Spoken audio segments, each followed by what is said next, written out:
ಬೆಂಗಳೂರಿನ ವಿಕ್ಟೋರಿಯಾ ಆಸ್ಪತ್ರೆಗಿದೆ ರೋಚಕ ಇತಿಹಾಸ. ಮೈಸೂರು ಅರಮನೆಗೂ ವಿಕ್ಟೋರಿಯಾ ಆಸ್ಪತ್ರೆಗೂ ಇದೆ ನಂಟು. ಇದೊಂದು ಆಸ್ಪತ್ರೆಯಲ್ಲ, ಪರಿಚಾರಿಕೆ ಹೊನ್ನವೇ, ತ್ಯಾಗದ ಪ್ರತೀಕದ ಕಟ್ಟಡ. ರಾಜಮಾತೆ ಕೆಂಪನಂಜಮ್ಮಣಿ ದೃಢ ನಿರ್ಧಾರದ ವಿಕ್ಟೋರಿಯಾ ಆಸ್ಪತ್ರೆ.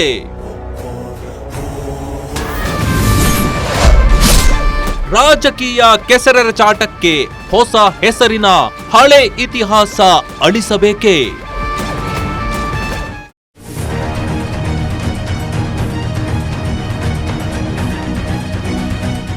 ಬೆಂಗಳೂರಿನ ಹೃದಯ ಭಾಗದಲ್ಲಿ ನಿಂತಿರುವ ಒಂದು ದೊಡ್ಡ ಕಟ್ಟಡ. ಇದು ಕೇವಲ ಆಸ್ಪತ್ರೆಯಲ್ಲ, ಅದು ನೂರಾರು ವರ್ಷಗಳ ನೆನಪುಗಳನ್ನ ಹೊತ್ತ ಮನೆ. ಅದು ಸಾವಿರಾರು ಜೀವಿಗಳನ್ನು ಉಳಿಸಿದ ಪವಿತ್ರ ಸ್ಥಳ.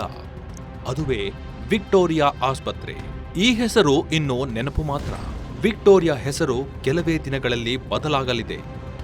ರಾಜ್ಯ ಸರ್ಕಾರ ವಿಕ್ಟೋರಿಯಾ ಹೆಸರು ಬದಲಾಯಿಸಲು ಎಲ್ಲ ತಯಾರಿ ನಡೆಸಿದೆ. ಈ ಆಸ್ಪತ್ರೆಯ ಹೆಸರನ್ನ ಬದಲಿಸುವುದು ಅಂದರೆ ಕೇವಲ ಒಂದು ಫಲಕ ಬದಲಿಸುವುದಲ್ಲ, ಬದಲಿಗೆ ಒಂದು ಇತಿಹಾಸದ ಪುಟವನ್ನೇ ಮುಚ್ಚುವುದಾಗಿದೆ. ಶತಮಾನಗಳ ಕಾಲ ಜನರ ನೆನಪಿನಲ್ಲಿ ಉಳಿದಿರುವ ವಿಕ್ಟೋರಿಯಾ ಆಸ್ಪತ್ರೆ ಎಂಬ ಹೆಸರು ಕೇವಲ ಫಲಕದಲ್ಲಿರುವ ಅಕ್ಷರಗಳಲ್ಲ, ಅದು ಜನರ ಹೃದಯದಲ್ಲಿ ಬರೆಯಲ್ಪಟ್ಟಿರುವ ಇತಿಹಾಸ. ಹೆಸರು ಬದಲಾಗಬಹುದು, ಫಲಕಗಳು ಹೊಸದಾಗಬಹುದು, ಆದರೆ ಈ ಆಸ್ಪತ್ರೆಯ ಗೋಡೆಗಳಲ್ಲಿ ಉಳಿದಿರುವ ಸಾವಿರಾರು ಜೀವಗಳ ಕಥೆಗಳು ಇಂದಿಗೂ ಬದಲಾಗೋದಿಲ್ಲ.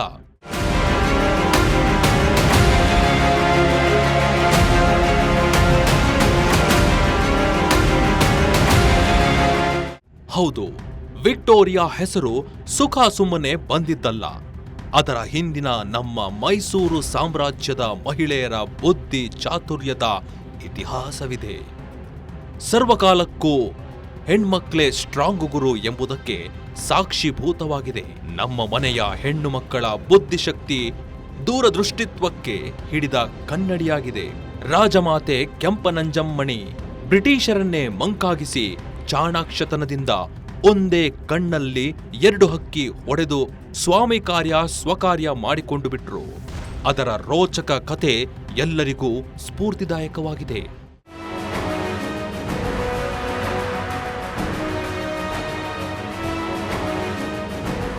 ಈ ವಿಕ್ಟೋರಿಯಾ ಆಸ್ಪತ್ರೆ ಹುಟ್ಟಿನ ಕಥನವನ್ನೇ ಅದ್ಭುತ ರೋಚಕ.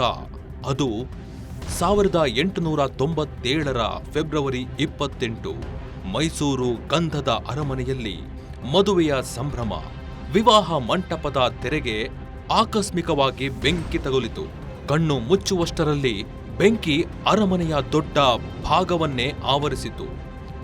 2 ದಿನಗಳ ಕಾಲ ಅಗ್ನಿ ತನ್ನ ರೌದ್ರ ತಾಂಡವವಾಡಿತ್ತು. ಸುಮಾರು 30,000 ಚದರ ಅಡಿ ಅರಮನೆ ಬೆಂಕಿಯಲ್ಲಿ ಬೆಂದು ಭಸ್ಮವಾಯಿತು. ಅದೊಂದು ಅಗ್ನಿ ಅನಾಹುತವಾದರೂ ಅದೃಷ್ಟವಶಾತ್ ಅಪಾರ ಸಾವು ನೋವು ಸಂಭವಿಸಲಿಲ್ಲ. ಆದರೆ ಅರಮನೆಯ ಒಂದು ಹಿರಿಯ ಜೀವ ತನ್ನ ಜೀವವನ್ನೇ ಬಲಿ ನೀಡಿ ಎಲ್ಲರನ್ನ ಬದುಕಿಸಿದ್ದಳು. ಆಕೆಯೇ ಅರಮನೆಯ ಪರಿಚಾರಿಕೆ ಹೊನ್ನವ್ವೆಯ ಸಾವು ರಾಜಮಾತೆಯ ಮನದಲ್ಲಿ ಒಂದು ಸಂಕಲ್ಪ ಹುಟ್ಟಿ ಹಾಕಿತು. ಮುಂದೊಂದು ನಮ್ಮ ಪ್ರಜೆಗಳು ಚಿಕಿತ್ಸೆ ಇಲ್ಲದೆ ಸಾಯಬಾರದು. ಯಾವಾಗ ರಾಜಮಾತೆ ದೃಢ ನಿರ್ಧಾರ ಮಾಡಿದರೋ ಅಲ್ಲಿಗೆ ರಾಜ್ಯದ ಮಹಾನ್ ಆಸ್ಪತ್ರೆಯೊಂದಕ್ಕೆ ನಾಂದಿ ಶುರುವಾಯಿತು.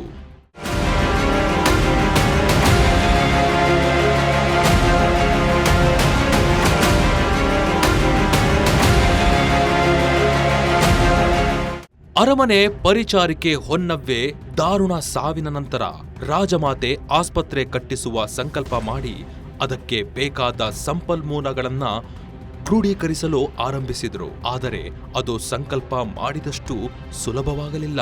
ಹೇಳಿ ಕೇಳಿ ಮೈಸೂರು ಸಂಸ್ಥಾನ ಬ್ರಿಟಿಷರ ಅಡಿಯಲ್ಲಿತ್ತು. ಕಡ್ಡಿ ಅಲ್ಲಾಡಿಸಬೇಕಾದ್ರೂ ಬ್ರಿಟಿಷರ ಅನುಮತಿ ಬೇಕಿತ್ತು. ಹೀಗಿರುವಾಗಲೇ ಮತ್ತೊಂದು ಸವಾಲು ಮೈಸೂರು ಅರಸರಿಗೆ ಎದುರಾಯಿತು. ಅದೇ ಬ್ರಿಟಿಷ್ ರಾಣಿ ವಿಕ್ಟೋರಿಯಾ 60ನೇ ವರ್ಷದ ಹುಟ್ಟುಹಬ್ಬ.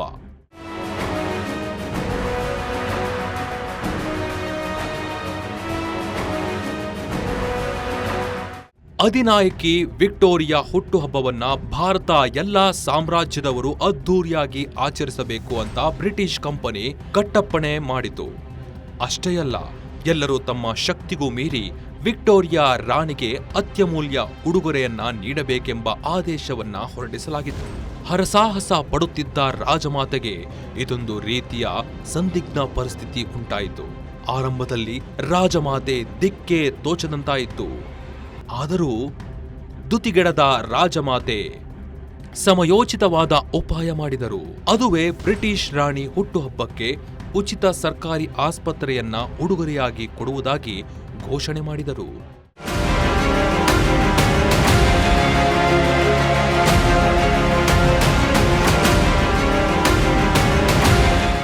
ರಾಜಮಾತೆಯ ಈ ಕೊಡುಗೆ ವಿಶ್ವದ ಉಡುಗೊರೆಯಾಗಿ ಹೊರಹೊಮ್ಮಿತು. ಬ್ರಿಟಿಷರಂತೂ ರಾಜಮಾತೆಯನ್ನ ಹಾಡಿ ಹೊಗಳಿ ಅವರ ಕೊಡುಗೆಯನ್ನ ಮನತುಂಬಿ ಸ್ಮರಿಸಿದರು. ಅದು 1897 ಜೂನ್ 22ರಂದು, ಸರಿಸುಮಾರು 129 ವರ್ಷದ ಹಿಂದೆ. 7 ಲಕ್ಷ ರೂಪಾಯಿ ವೆಚ್ಚದಲ್ಲಿ ಎಲ್ಲರಿಗೂ ಉಚಿತ ಚಿಕಿತ್ಸೆ ನೀಡುವ ಒಂದು ಬೃಹತ್ ಸಾರ್ವಜನಿಕ ಆಸ್ಪತ್ರೆಯ ಅಡಿಗಲ್ಲು ಇಡಲಾಯಿತು. ಅದು ಕೇವಲ ಕಟ್ಟಡವಾಗಿ ಅಲ್ಲ, ಅದು ಮಾನವೀಯತೆಯ ಸ್ಮಾರಕವಾಗಿ ರೂಪುಗೊಳ್ಳಬೇಕಿತ್ತು. 3 ವರ್ಷಗಳ ನಂತರ 1900ರಲ್ಲಿ ಡಿಸೆಂಬರ್ 3ರಂದು ಭಾರತದ ವೈಸ್ರಾಯ್ ಲಾರ್ಡ್ ಕರ್ಜನ್ ಅದನ್ನ ಉದ್ಘಾಟಿಸಿದರು. ಆ ದಿನದಿಂದ ವಿಕ್ಟೋರಿಯಾ ಆಸ್ಪತ್ರೆ ಸಾವಿರಾರು ಬಡವರ ಅನಾರೋಗ್ಯಕ್ಕೆ ಸಂಜೀವಿನಿಯಾಗಿದೆ. ಲಕ್ಷಾಂತರ ಬಡಜೀವಗಳಿಗೆ ಜೀವನಾಡಿಯಾಗಿದೆ. ಈ ಆಸ್ಪತ್ರೆಯಲ್ಲಿ ಬಡವರು, ರೈತರು, ಕಾರ್ಮಿಕರು, ಅನಾಥರು, ನಿರ್ಗತಿಕರು ಅಷ್ಟೇ ಅಲ್ಲ, ಗೊತ್ತು ಗುರಿಯಿಲ್ಲದವರ ನೋವಿಗೂ ಇಲ್ಲಿ ಔಷಧಿ ಸಿಕ್ಕಿದೆ. ಅವರ ಕಣ್ಣೀರಿಗೆ ಪರಿಹಾರ ಸಿಕ್ಕಿದೆ. ಎಷ್ಟೋ ತಾಯಂದಿರು ಇಲ್ಲಿ ಹೊಸ ಜೀವಕ್ಕೆ ಜನ್ಮ ನೀಡಿದ್ದಾರೆ. ಎಷ್ಟೋ ಮಕ್ಕಳಿಗೆ ಇಲ್ಲಿ ಬದುಕಿನ ಮೊದಲ ಉಸಿರು ದೊರಕಿದೆ.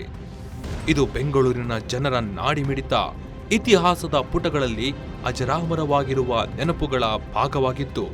ಇದೀಗ ರಾಜ್ಯ ಸರ್ಕಾರ ಹೆಸರು ಬದಲಾವಣೆಗೆ ಹೊರಟಿರುವುದು ವಿಪರ್ಯಾಸವಾಗಿದೆ.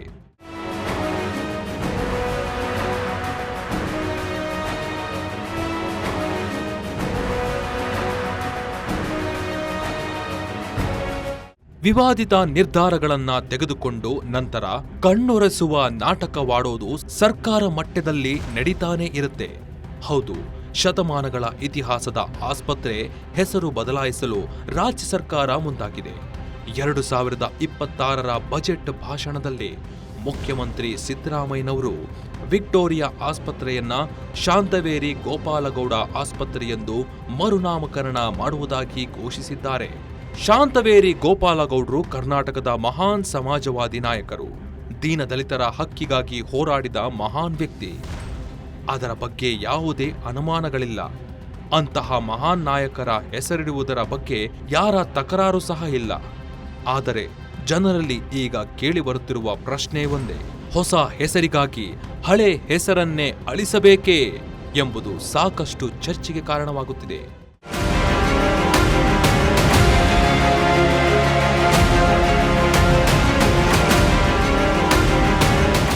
ಒಟ್ಟಿನಲ್ಲಿ ಶತಮಾನಗಳ ಕಾಲ ಜನರ ನೆನಪಿನಲ್ಲಿ ಉಳಿದಿರುವ ವಿಕ್ಟೋರಿಯಾ ಆಸ್ಪತ್ರೆ ಎಂಬ ಹೆಸರು ಕೇವಲ ಫಲಕದಲ್ಲಿರುವ ಅಕ್ಷರಗಳಲ್ಲ, ಅದು ಜನರ ಹೃದಯದಲ್ಲಿ ಬೆರೆಯಲ್ಪಟ್ಟಿರುವ ಇತಿಹಾಸ.